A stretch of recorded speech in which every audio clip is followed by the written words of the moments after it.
Inamin mismo ng Department of Public Works and Highways o DPWH sa ginawang pagdinig dyan sa Senado na wala umanong konkretong plano ang gobyerno para masolusyonan ang malawakang pagbaha sa Pilipinas. Sa harap nito, kinwestiyon naman ng ilang mambabatas kung saan napupunta at saan ginamit ang pondong laan para sa flood control project ng gobyerno. Kunin natin ang live report ni Mean Corvera. Mean, nakalulungkot naman dito. Talagang hopeless case na ba yung baha? Alex, yan nga ang malungkot na pangyayari matapos aminin kanina ng mga opisyal ng DPWH na bukod sa walang konkretong plano, wala raw silang pondo para bumili ng mga dredging machine o yung equipment. Yan ay ginagamit para hukayin yung mabababaw na riverbed o river basin natin dito sa lalo na sa Metro Manila. Sabi ng DPWH, mula nang mag-take over sila pagkatapos ng Duterte administration, matagal na palang walang ginagawang dredging activities sa ating mga ilog kaya naging mababaw ito at mabilis tumaas ang tubig baha. So there's an admission on the part of the DPWH that in fact a national flood control master plan still does not exist. Tama po ba yun? Walang konkretong plano ang gobyerno para solusyonan ang malawakang pagbaha. Yan ang inamin ng mga opisyal ng Department of Public Works and Highways sa pagdinig ng Senado sa isyu ng paglubog ng Metro Manila sa kasagsagan ng Bagyong Karina. Sabi ni DPWH Secretary Emmanuel Bonoan, ang mahigit 5,500 flood control projects na iniulat ng Pangulo sa kanyang zona nitong Hulyo para sa immediate relief lamang. To some extent, that's correct, Madam Senator. But what I'm saying is actually there has been master plans before that were carried out. And now I understand, and I've seen the record in the department, that is now being updated. Dito nag-init ang ulo ng mga mambabatas. Yung 5,500 pala na programs, projects na natapos, na ipinagmalaki ng ating Pangulo noong SONA ay patsi-patsi lang. Hindi rin nakatulong, tingin ko, Mr. Chairman, hindi nakatulong kasi patsi-patsi nga po eh.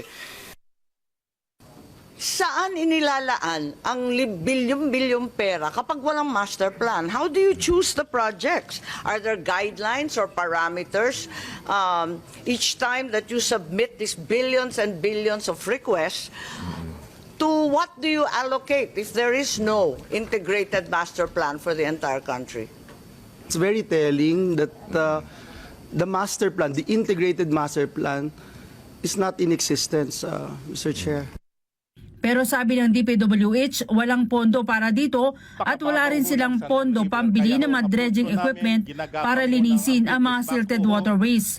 Kaya question ni Marcos, bakit pumayag na tanggalin ang pondo para sa mga foreign assisted projects, gayong ito ang solusyon para sa pagbaha.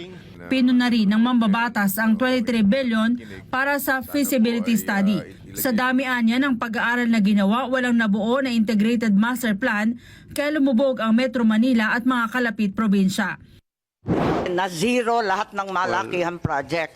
So ang sinasabi po ninyo, ang maaasahan lang ng Pilipino, ng buong sambayanan, itong tagpi-tagpi, patse-patse, tingi-tingi na magbibigay ng immediate relief sana, ngunit yung malakihan, malawakang flood control ay wala na. Ganun po ba?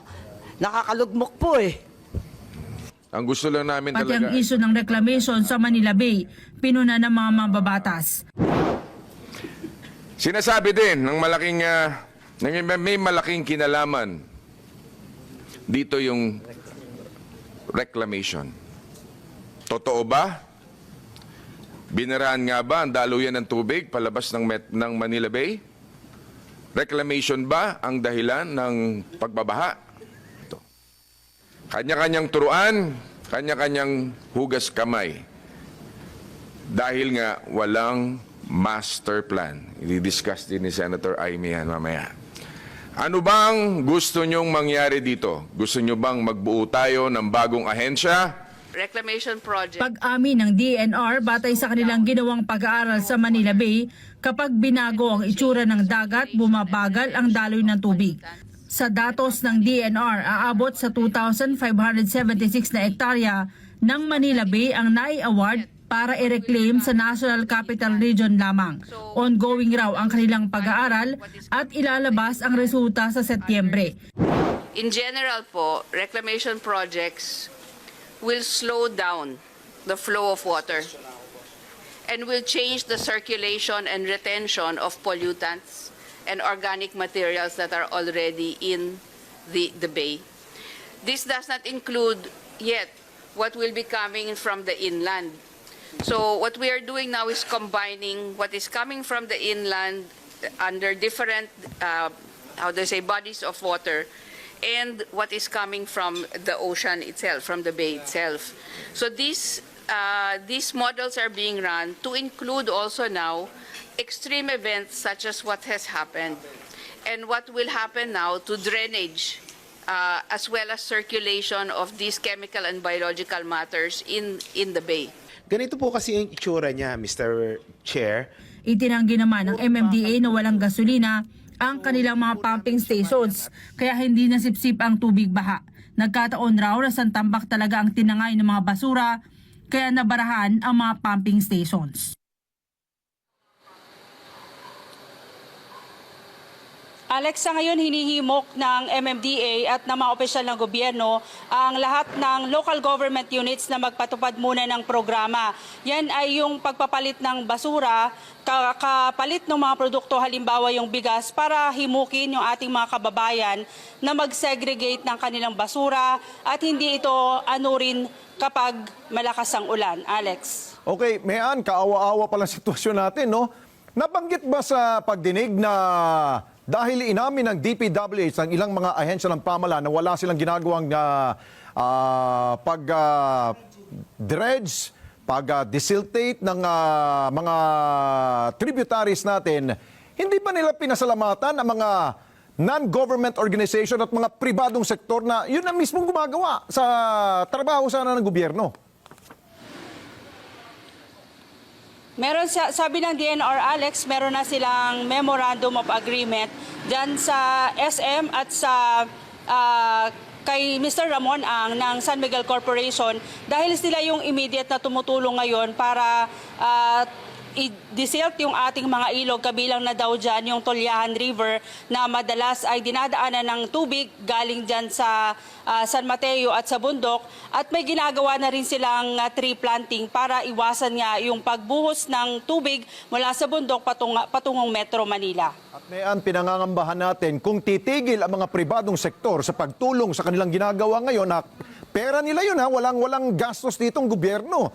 Paano na lang siguro tayo hanggang hanggang ulo na siguro baha dito sa atin?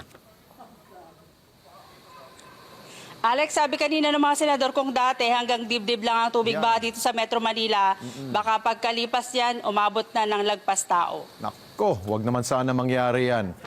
Pribadong sektor, tulungan niyo po kami. Maraming salamat sa iyo, Mayan Corbera, mata natin dyan ho sa Senado.